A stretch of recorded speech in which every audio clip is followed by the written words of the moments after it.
Boa tarde, turma. Vamos retornar à nossa aula, tá? De herança genética, tá? Dando início à aula de hoje. E a gente vai, como a gente já viu uma parte, a primeira parte, agora vamos dar início à segunda parte. Como uma forma de revisão, tá? Gostaria de relembrar vocês que todo ser vivo é formado por células e que essas células, elas possuem um núcleo e dentro desse núcleo tem-se um material genético, certo? A gente viu até aí. Então, se somos formados por células, todo ser vivo é formado por célula e essas células têm material genético, precisamos ver como são essas informações genéticas. Esse material genético é formado de quê? Tá? E para isso, devemos observar essa imagem, tá? Que é de um lêmure de cauda anelada, certo? É uma mãe com 2 filhotes, tá bem? Observem que eles são praticamente idênticos. A mãe e os filhotes possuem cor de pele, de pelos e olhos semelhantes. Isso se dá devido às informações genéticas ser passadas de seus pais para os filhos, ou seja, de geração em geração, ok? Então, as informações genéticas, dão uma semelhança entre pais e filhos, que nos faz imaginar que parte das informações é passada de uma célula para outra, onde se tem uma chave de grande parte dessa semelhança, ou seja, essa semelhança se dá principalmente pelo material genético que é encontrado na maioria dos casos em uma molécula chamada DNA. Então, vamos prestar bem atenção no conteúdo e principalmente nessas perguntas.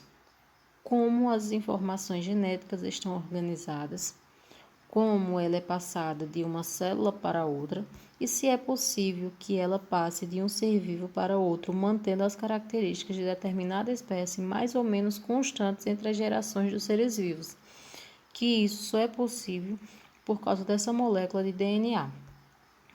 Ok? Então, para isso eu tenho uma pergunta para vocês. Vocês acham que um macaco pode gerar outro tipo de animal? E aí? Bem, as células apresentam em seu interior as informações genéticas de um ser vivo, com raras exceções, onde temos as células troncos, que podem se diferenciar, que a gente vai estar falando mais à frente, mas também temos que uma célula qualquer de um macaco, por exemplo, ela tem informações genéticas relacionadas às características que fazem do macaco um macaco, tá? Ela não pode fazer um rinoceronte, muito menos um alface, tá? Ela só vai poder gerar um macaco, tá certo? Apesar de conterem as informações genéticas, as células, tá, do organismo da gente, principalmente nas células multicelulares, elas são capazes de desenvolver diversos tipos de funções, tá? E de se diferirem entre si, que foi o que a gente viu na aula passada de herança genética, não foi? De formação, o que é célula, como elas funcionam, como pode se diferenciar, certo? A gente viu que as células tronco, principalmente as células troncos das hemácias, elas são capazes de gerar células de hemácias, plaquetas e leucócitos, tá? Certo? Lembra do assunto anterior, né?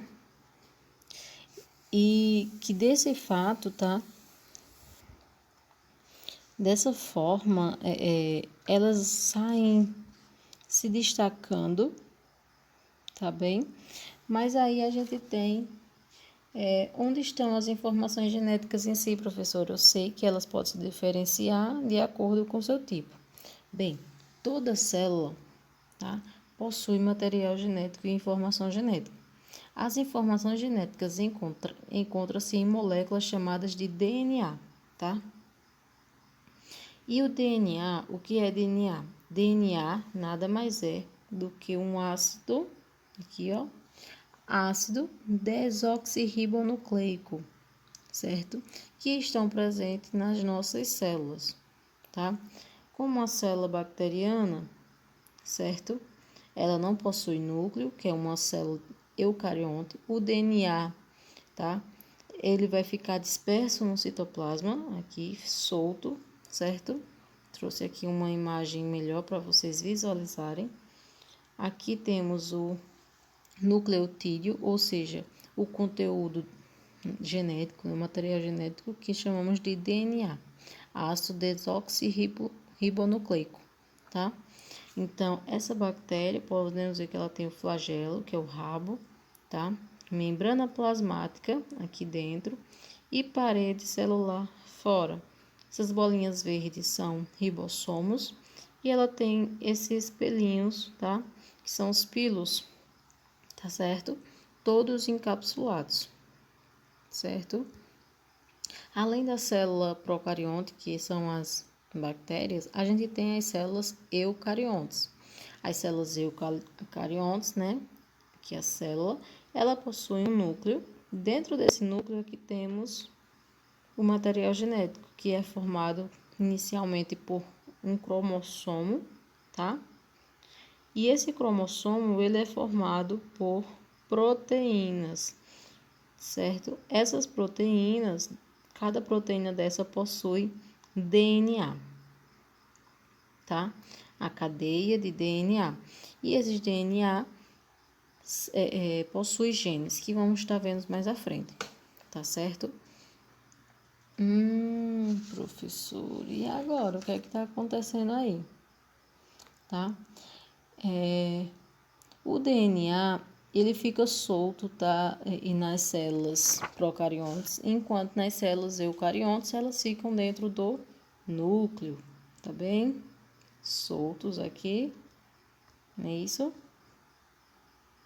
Aqui estão soltos e aqui elas estão dentro do núcleo, tá ok? Ah, professora, mas e o que é DNA? De acordo com o histórico do DNA, tá? No século XX, com o avanço da ciência, especialmente nas áreas da citologia, que é o estudo da célula, e a química, tá? Foi descoberto o composto que contém as informações genéticas hereditárias. Ou seja, hereditário quer dizer que informação genética hereditária é aquela que é passada de geração em geração, ou seja, é a transmissão do potencial para o desenvolvimento de diversas características dos seres vivos. Então, DNA é um material genético e ou mesmo um material hereditário, ou seja, é um material que é passado de geração em geração, o que é passado de pais para filhos, tá? O DNA em si, professora, mas o que é o DNA em si? O DNA, ele é uma molécula constituída de subunidades chamadas nucleotídeos, tá? Então, aqui nós temos a molécula de DNA, tá? E esse DNA, ele é formado por 4 tipos de nucleotídeos, que são esses 4 aqui, ó: guanina, timina, citosina e adenina. Esses compostos formam 2 cadeias enroladas, uma sobre a outra em um arranjo helicoidal, ou seja, elas possuem 2 fitas, essa fita, tá? E essa outra fita aqui, ó, tá? O que faz um sentido de escada. Quando esses nucleotídeos se ligam uns aos outros, formam como se fosse uma escada, tá? Essa escada com degraus, tá certo? Só que uma escada que ela vai em forma de espiral, tá? Lembrando que a adenina sempre vai se ligar à guanina, tá? Adenina com guanina, certo? Observem que onde tá verde tá ligada com o roxinho aqui, Ó, tá certo? Observe a ligação. Adenina, tiamina, citosina, guanina. Tá bem? Então, o conjunto de DNA, tá? O DNA, ele é formado por um conjunto de nucleotídeos, tá? E os nucleotídeos, eles são nada mais, nada menos do que bases nitrogenadas, que vamos estar vendo mais à frente, certo? E o conjunto de DNA forma o genoma. Ah, professor, o que é isso? Várias cadeias de DNA, certo? Vai formar um genoma. Só que esse DNA aqui, ó, ele é formado por os nucleotídeos. E esses nucleotídeos são bases nitrogenadas, certo? Todo esse material tem no livro, tá? O estudo do DNA, ele se deu, a estrutura principalmente, ela foi descoberta principalmente por essa moça aqui, Rosalind Franklin, tá? Ela que fez os primeiros estudos e que viu a estrutura do DNA, tá? Mas, entanto, as pessoas não acreditavam nela, até que depois da morte dela, esses caras aqui, James Washington e Francis Crick, eles propuseram um modelo da estrutura do DNA, destacando uma fotografia que Rosalinda tinha feito há muito tempo atrás.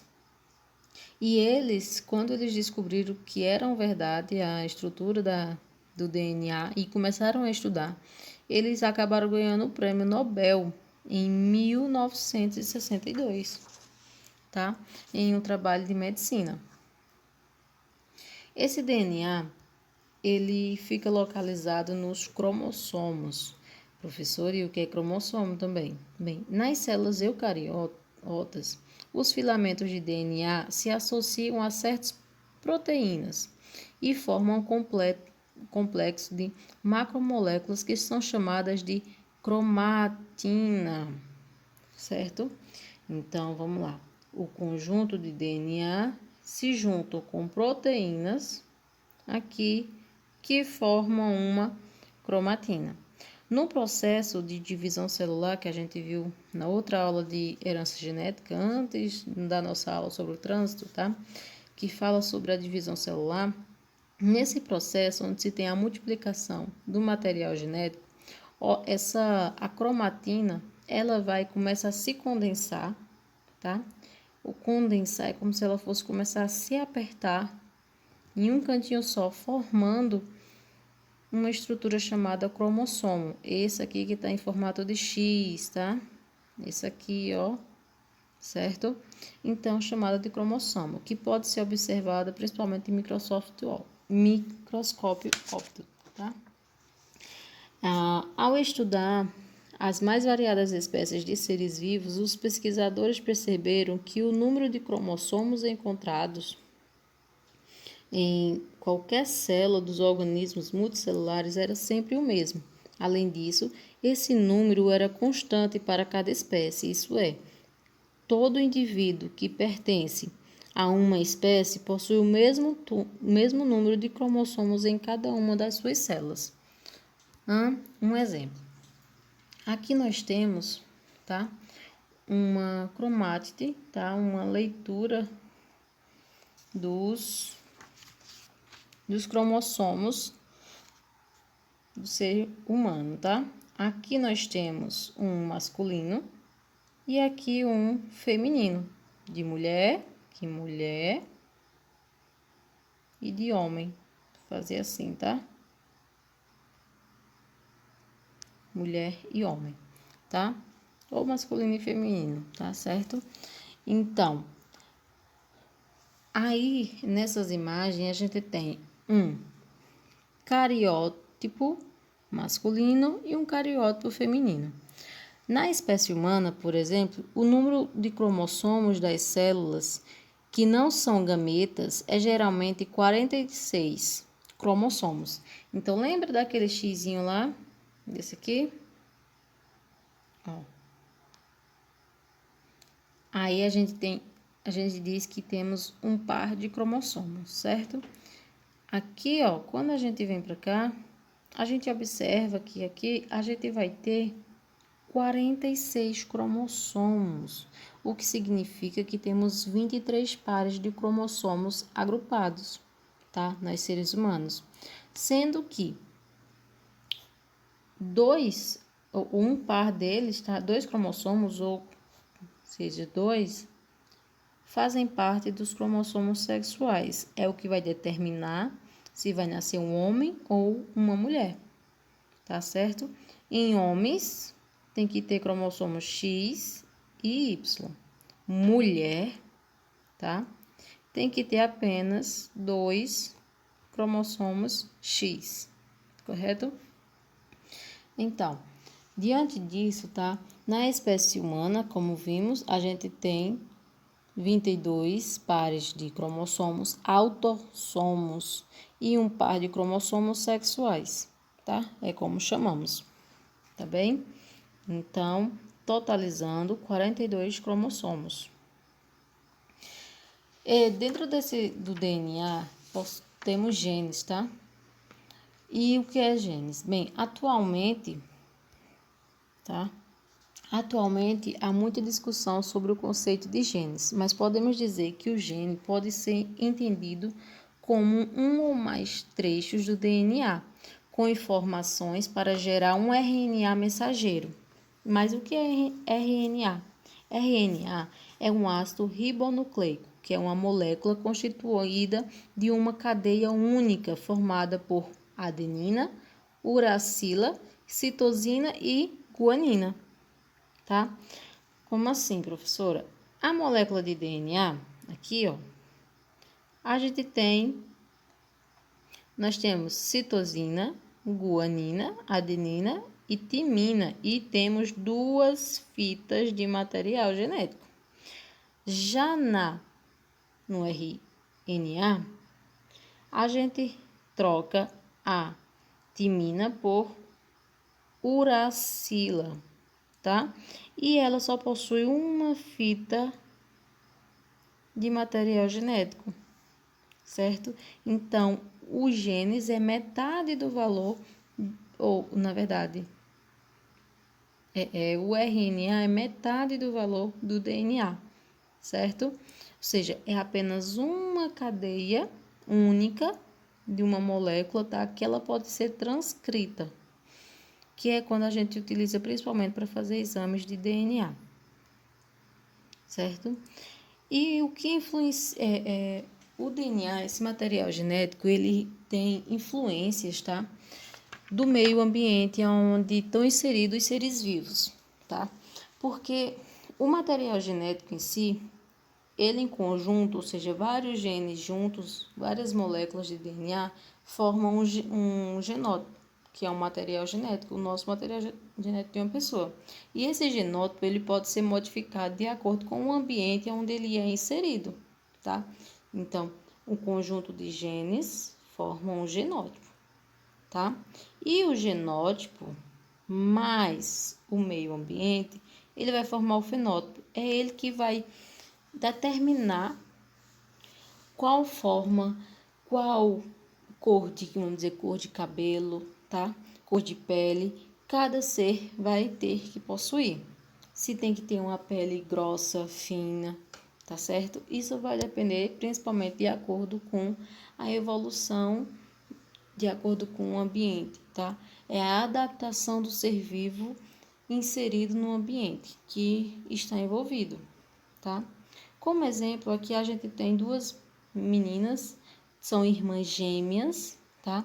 Possuem o mesmo DNA e, no caso, o seu DNA é bastante semelhante, só que a aparência dela, a aparência que é o fenótipo, tá? É diferente. O DNA, o genótipo, é semelhante e o fenótipo totalmente diferente. Uma é ruiva e uma é morena, certo? Outro exemplo. Aqui nós temos 2 tipos de borboleta, com genótipos diferentes. Então, elas possuem genes diferentes, só que estão vivendo em ambientes semelhantes. Então, aí elas formam que um fenótipo mais parecido, mesmo que o genótipo seja diferente. Elas praticamente parecem ser a borboleta da mesma espécie, sendo que não são. Outra coisa aqui, outro tipo também, é esse flamingo, tá? Esses flamingos possuem o mesmo material genético, mesmo genótipo, só que estão inseridos em ambientes diferentes, recebendo alimentações diferentes, o que determina a sua coloração, se é mais branca ou mais avermelhada. E aí?